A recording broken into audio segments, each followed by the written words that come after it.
वो एक खातून है ना अलवीना, बहुत तेज जा रही हैं। तो वो उनको थोड़ा सा हैंडल करना है, और I am sure you are the best person to talk to. Zahid Jamal कौन है? यार याद नहीं है, मैंने तुम्हें उससे मिलवाया था। बहुत बड़ा बिजनेसमैन है, और सबसे बड़ी बात यह कि मामा जी को वो पॉलिटिक्स में लाना चाहता है। एक तो मुझे समझ नहीं आती कि अब्बा जी को इस उम्र में पॉलिटिक्स का शौक कैसे चढ़ गया। इतना चूचा ना बन। माँ उस लड़की के साथ होटलों में फिरता रहता है, खाने खाता फिरता है, और माँ की कोई फिक्र ही नहीं है। तो तुम मुझे ब्लैकमेल करने आए हो? अरे ना सर जी, ना ब्लैकमेल नहीं। वैसे तो वहाँ हम शवाहिद मिल चुके हैं, और हमारी पॉलिसी है कि जब शवाहिद मिल जाए तो हम खबर चला देते हैं। इस बारे में बेफिक्र रहो तुम, इन चक्करों में नहीं पड़ते हम। मेरे बंदे यहाँ पे नहीं हैं, हम सिर्फ अपने काम से काम रखते हैं। तो फैजू माल चेक करवाए?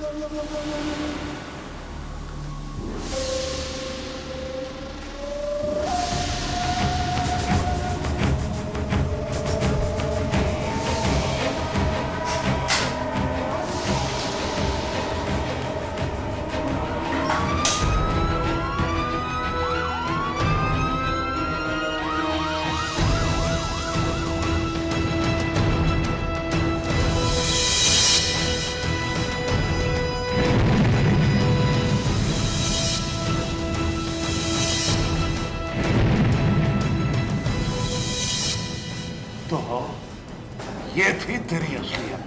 खबरदार, खामोश रहो। पकड़ लो इनको, ले चलो इसको भी। कुछ अब मेरी समझ में आने लगा है। अरे काका, कभी उसको बहका रहा है, कभी मुझे कोशिश कर रहा है, कभी बीवी के कान भर रहा है, और आज मुझसे बहस करने बैठ गया। तुझे पता है तू किससे बात कर रहा है? मामा जी, मुझे बहुत अच्छी तरह पता है मैं किससे बात कर रहा हूं। बस मेरी जबान बंद ही रहने थी। क्या बंद रहने दो तेरी जबान? तू खोल जबान, क्या कहना चाहता तू? खोल। मामा जी, मैंने आपसे कहा ना, मेरी जबान बंद रहे तो अच्छा है। अब्बा जी, आप ही खामोश हो जाए। जबान खुलिए। वो कितना बढ़ बढ़ के भौंक रहा है, और तू मुझे ही कह रही है कि मैं खामोश हो जाऊं? वाह भाई वाह। वो नहीं हो, तू दस इधर मुंह करा मेरे। क्या कहना चाहता तू? क्या जानता तू? बता। मामा जी, मैं ही नहीं, पूरी दुनिया ये जानती है। क्या जानती है दुनिया? कि आपने मेरी मां की जायदाद पे कब्जा करने के बाद मुझ पे भी कब्जा कर लिया। कहे ना जा तेरा कदे की शायद हुए है? और तुझे पता है राना ताउला से जबान दराजी करने वाले का असर क्या होता है, पता है तुझे? अगर आप सच बोलने को जबान दराजी कहते हैं मामा जी, तो आपकी मर्जी। अरे निकल जा यहां से, निकल जा इससे पहले कि मेरा हाथ उठे। निकल जा। ओ मामा जी, आप क्या निकालेंगे मुझे? मैं खुद यहां नहीं रहना चाहता। लेकिन एक बात याद रखें, मुझे अपना हक अच्छी तरह लेना आता है।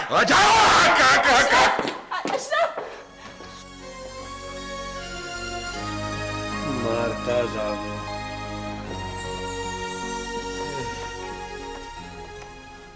वेल, शाबाश, बहुत खूब। Thank you sir.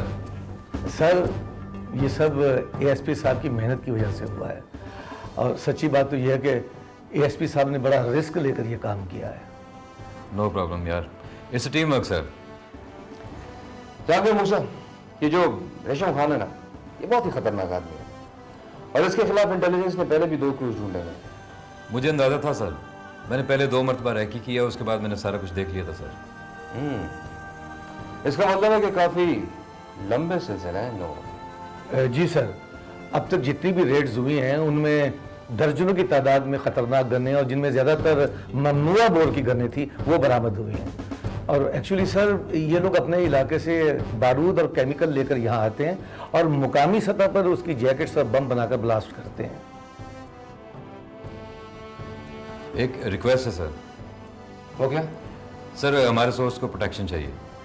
ये सब कुछ उसी की मदद से हुआ है। उसने अपनी जान हथेली पर रख के हमारी मदद की है। ये बड़े खतरनाक लोग हैं सर, उसे छोड़ेंगे नहीं। मूसा डोंट यू वरी, उसे हर किस्म की प्रोटेक्शन मिलेगी। सर फिल वक्त तो हमें फ़ौरन उसे इंटेलिजेंस के सेफ हाउस में रखने की ज़रूरत है। वो भी हो जाएगा। और कुछ? और सर एक रिक्वेस्ट और थी, एएसपी साहब ने बिल्कुल बजा फरमाया, जब से वो सदर थाने वाले नथु मुखबिर का कत्ल हुआ है लोग बहुत खौफजदा हो गए हैं। आप लोग फिक्र ना करें, ये लोग हमारी टीम का हिस्सा है और इनकी मदद करना हमारा फर्ज है। ठीक है मूसा, मैं फिर तुम्हें बाद में इन्फॉर्म करता हूँ। Thank you sir. ओके।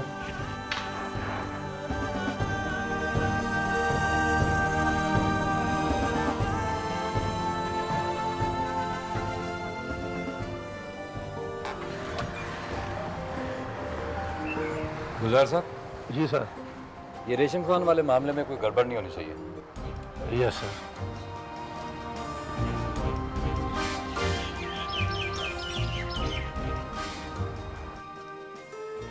अच्छा किया आपने, बहुत अच्छा किया।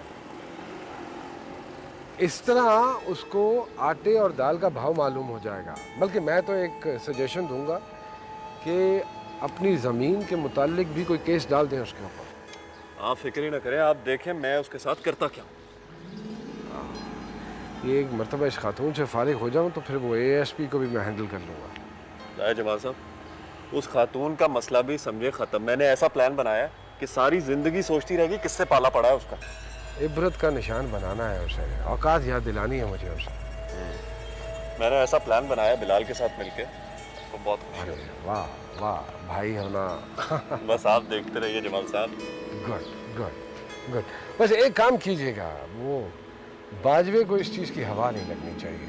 अब मेरी बात समझ रहे हैं ना, दाव लगा कर गया है मुझे, लेकिन देख लूँगा भी उसको, कोई मसला नहीं है। उसका भाई है वो भी अपना। जमाल साहब, आपको बहुत जल्द खुशखबरी मिलने वाली है। अरे very good, thank you very much. Thank you. खुश रहें आप। Thank you. हाँ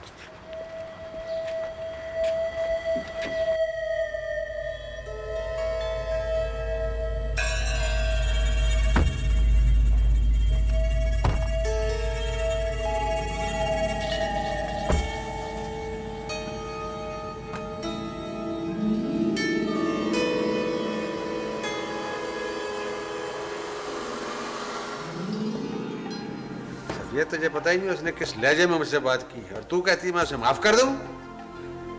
राणा साहब, सुमेरा हमारी बेटी है और फिर अशरफ भी हमें बच्चों की तरह ही है। अगर कोई गलतफहमी हो गई है तो उसे माफ कर दे। गलतफहमी? गलतफहमी नहीं है, सब पता है मुझे। उसके दिमाग में ना कोई जहर घोल रहा है। वो हमें गासिब समझता है। ऐसे बच्चों की तरह हमने लाड प्यार से उसे पाला है। वो ये समझता है कि उसकी ये जमीन का जटोटा जो है ये हम हड़प कर देंगे। यही तो मैं कह रही हूँ, अगर कोई गलतफहमी हो गई है तो उसे माफ कर दे और दे दे उसे उसके हिस्से की जायदाद। देखिए राणा साहब, ये हमारे बच्चे हैं, आखिर हमने इन्हीं के साथ रहना है। ये नहीं होंगे तो फिर हम क्या करेंगे। बस आपस में खानदानों में छोटी मोटी गलतफहमियां हो जाती हैं, बस आप दरगुजर कर दिया करें।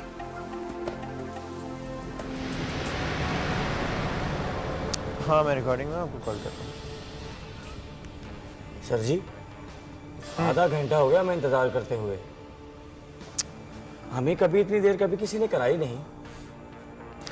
लगता है सेक्रेटरी ने सही तरह अंदर जाके बताया नहीं है, जानती नहीं वो कि कौन मिलने आया उससे। सर जी, तारफ तो करवाया होगा, नई नई एंट्री है ना, इसलिए नखरे कर रही होगी। नई नई एंट्री जान जाएगी, मुझे जान जाएगी। ठीक है चलो चलो। सुनो इधर आओ। ये मेरा कार्ड है, मैडम को कह देना कि मैं इंतज़ार करके चला गया हूँ। अब मैं नहीं, वो मुझसे मिलने आएंगी। समझे? कार्ड यहाँ से दे देना।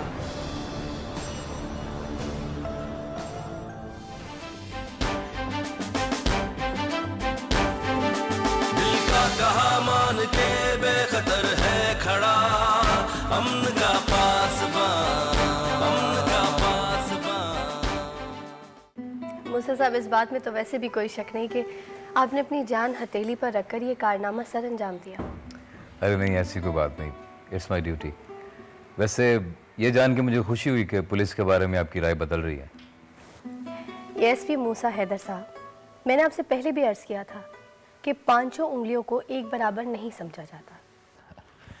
वैसे आप ये तो माने कि कुछ तब्दीली तो बहरहाल आई है। ऑफ कोर्स, बिल्कुल आई है। Thank you. चलो अब बस करो भाई, मुझे भी अपनी बेटी से कुछ बातें कर लेने दो। ये आज तुमसे मिलने नहीं, मुझसे मिलने आई। क्यों बेटा? जी आंटी जी, बिल्कुल। अरे अम्मा, ये तो और भी अच्छा हुआ। मिस फायज़ा, असल में मुझे एक मीटिंग के लिए निकलना है, अब मैं इजाज़त चाहूँगा आपसे। जी। अच्छा अम्मा, वो मेरे पेपर्स कहाँ पड़े? अंदर तुम्हारे कमरे में है बेटा। अच्छा अच्छा, ओके जी, अल्लाह हाफिज़। ये मेरा बेटा भी ना हर वक्त हवा के घोड़े पे सवार रहता है। जी आंटी जी, एक्चुअली मूसा साहब की जॉब भी तो ऐसी है, जिम्मेदारियां उनको इतना घेरे हुए हैं कि वो चैन से बैठ ही नहीं सकते। सही कहती है बेटा। अल्लाह गरी की रहमत करे, इसके अब्बा भी बिल्कुल इसी तरह थे, हर वक्त भाग दौड़ में रहते थे। ना उनके आने का पता था, ना उनके जाने का कोई टाइम। बेटा, अगर बुरा ना मानो तो एक बात पूछूं? जी जी बिल्कुल। बस वो तुम्हारे ख़ानदान के बारे में पूछना था, कभी तुमने जिक्र नहीं किया ना। क्या करते हैं तुम्हारे माँ बाप? आंटी जी, इसमें बुरा मनाने वाली कौन सी बात है? वालिद साहब एक गवर्नमेंट कॉलेज में असिस्टेंट प्रोफेसर है, वालदा हाउसवाइफ है, हम 3 भाई बहन हैं, मैं सबसे बड़ी हूँ और 2 छोटे भाई। और कुछ? जीती रहो बेटा, जीती रहो। वो तुम्हारी कोई बात, मेरा मतलब है कोई मंगनी वगैरह हुई भी है? नहीं आंटी, अभी तो प्रैक्टिकल लाइफ में कदम रखा है, अभी नहीं। अच्छा अच्छा। आंटी अब इजाज़त है, मैं फिर आऊँगी। और आपको अपना वादा याद है ना? अरे बिल्कुल बेटा, बिल्कुल। मैं इंशाल्लाह ताला मूसा हैदर के साथ बहुत जल्द तुम्हारे घर आऊँगी। बिल्कुल। चलो ओके ओके बेटा, खुदा हाफिज़। जीती रहो। खुदा हाफिज़। या अल्लाह, इस बच्ची को मेरी बहू बना दे बस। मैं तो कहती हूँ शगुफ्ता बहन, चुप करके ना बेटे की मंगनी कर दे। हाय हाय, कैसे चुप करके मैं मंगनी बेटे की कर दूं? और जमाना कौन सा जा रहा है आजकल का बाजी, बच्चों की मर्जी के बगैर तो इन्हें मैं मंगनियां कर सकती। हाय देख ले तू भाई, मैं ज्यादा इंतजार नहीं कर सकती। मेरी बेटी के नाम पर पूरा 1 कनाल का प्लॉट है डिफेंस में, रिश्तेदारों ने तो मेरे नाक में दम किया हुआ है। ओ खुदा का नाम माने, जिस मुलाकात में आप आती हैं आप हमें हर बार पे 1 कनाल का प्लॉट गिनाती रहती है। हमको इतने गए गुजरे नहीं है, अच्छी भली जिंदगी अपनी गुजर बसर कर रहे हैं। तू ज्यादा पागल ना बन। अच्छा, तेरे मियाँ ने भी यही किया था, सरकारी मुलाजिम था, वो सारी जिंदगी घर भी नहीं बना सका। और अगर ये तेरा सारा ये मकान ना छोड़ के जाता, सड़कों पे देख के खा रहे थे तुम लोग। हाँ बाजी नसीम, मैं कहती हूँ इंसान की बर्दाश्त की ना कोई हद भी होती है। इंसान अपने आप में रह के बात करता है। किस दिन हम गए आपके घर मांगने के लिए कि हाँ बाजी हमारी जरा हेल्प कर दे, हमें आप कुछ खाने पीने के लिए दे दे। खुदा का शुक्र है, अपने मियाँ के कमाई पे हम लोग पल रहे हैं। हमने आज तक किसी के एक चुआनी के रवादार नहीं है। जा रही हूँ मैं, मुझे नहीं आदत ऐसी बातें सुनने की। अच्छा, आपको आदत नहीं है ना, तो आदत हमें भी नहीं है ऐसी बातें सुनने की। देखूंगी किस लाट से तू अपने बेटे को भी आएगी। खुदा ने चाहा ना तो लाट से ही कर लूंगी। अब पर्स पकड़ के जा पाती है, कभी हमें एयर कंडीशन का सुना देती है, कभी हमें फ्रिज गिरा देती है, कभी हमें कहती है प्लांट ले लो कनाल का। ज्यादा बहुत दूर हो है, हमारे सर पे दुबई चढ़ गया आके। देखी तो सही, अपने पुत्र की वहां शादी करूंगी। ओ मेरा पुत्र है भी, फिर देखो तो सही ना, आला अफसर है, तलाक याफ्ता, अपनी धी लेके आ गई है, पर्स पकड़ के ठुमक आ जाती है। देखो काका अशरफ, नाखूनों से ना मांस कभी जुदा नहीं हो सकता, और हमने तो तुझे दामाद कभी समझा ही नहीं, पुत्र समझ के पाला है। मुझे तो समझ नहीं आ रही भाईजान, आप पढ़े लिखे बंदे हैं, किस चीज का गुस्सा कर रहे हैं आप? मेरे साथ ज्यादती हुई है। मेरी सारी जमीन और जायदाद। कोई नहीं, कोई ज्यादती नहीं हुई है तेरे साथ। तेरी जमीन और जायदाद को भी कुछ नहीं हुआ। और काका, मुझे पता है कि तुझे कौन वरगला रहा है, पता है। ओए चलिया, तू तो 7 बरस का था जब मेरी बहन इस जहान से चली, और तू 2 बरस का था जब तेरा बाप चला गया था इस दुनिया से। अब मुझे बता मुझे, तू तो कानूनदान है, कौन सा कानून में लिखा कि 7 साल के बच्चे को जायदाद सौंपी जा सकती है? भाईजान आपने ऐसा सोच भी कैसे लिया? वो सोचने से क्या होता है? आप इनके कागजात इन्हें वापस वो कर देता हूं कागजात वापस। मुझे पता था ये, इस दिन का मुझे पता था, इस वक्त का भी मुझे पता था, इसीलिए ये कागजात मैंने पहले से बनवा के रखे थे। ये हैं तेरे जमीन के कागजात। पुत्र, मैं तेरा मुख्तार आम बना था, मालिक नहीं। और तू तो पढ़ा लिखा है ना? क्या? चेक कर ले इसे, चेक कर ले कि हम में से किसी ने तेरी अमानत में खयानत की है? अच्छा यार लाता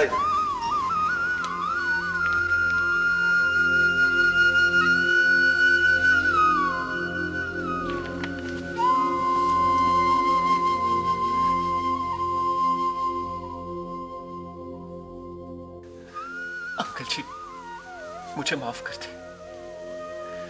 मुझे नहीं पता था कि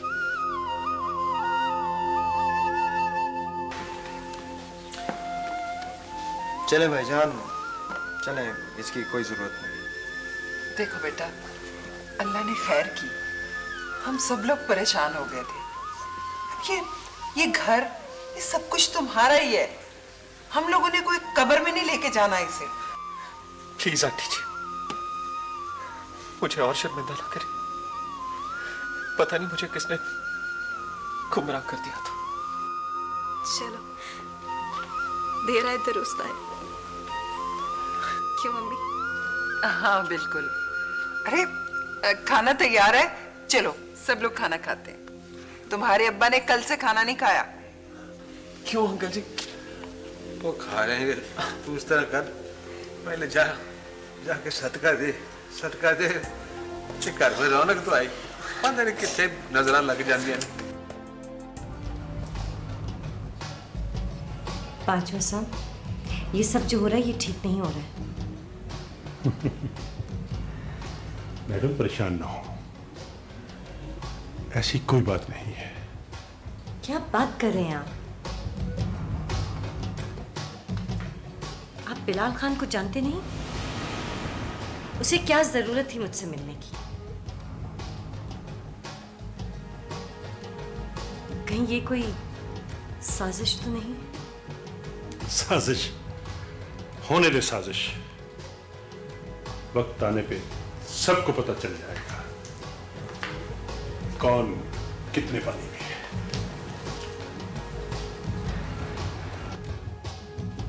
ऐसे तो नहीं कि जाहिद जमाल कोई चाल चल रहा है? क्या पिद्दी का शोरबा। जाहिद जमाल को अंडर एस्टिमेट करने की गलती ना कीजिएगा। ओवर एस्टिमेट करना भी ठीक नहीं। मुझे पहले ही शक था। जाहिद जमाल जैसा इंसान खामोश बैठने वाला नहीं है। करने दे उसे अपना काम। ना हमने कोई चूड़ियां पहन रखी हैं। लेकिन बाजवा साहब, इस लड़ाई में नुकसान तो दोनों तरफ से मेरा ही होगा ना। मैंने तो अपना सियासी करियर अभी शुरू किया है, अभी तो मैंने सिर्फ इन्वेस्टमेंट की है।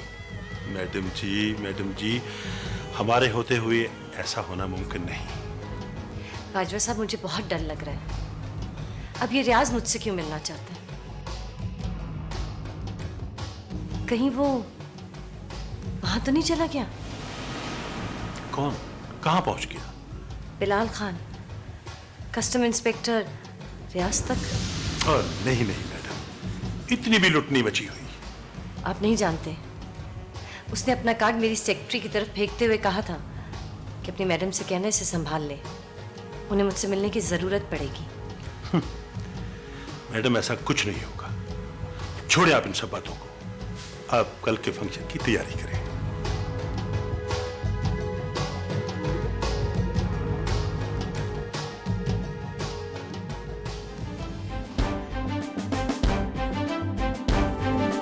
दिल का कहा मान के बेखतर है खड़ा, अमन का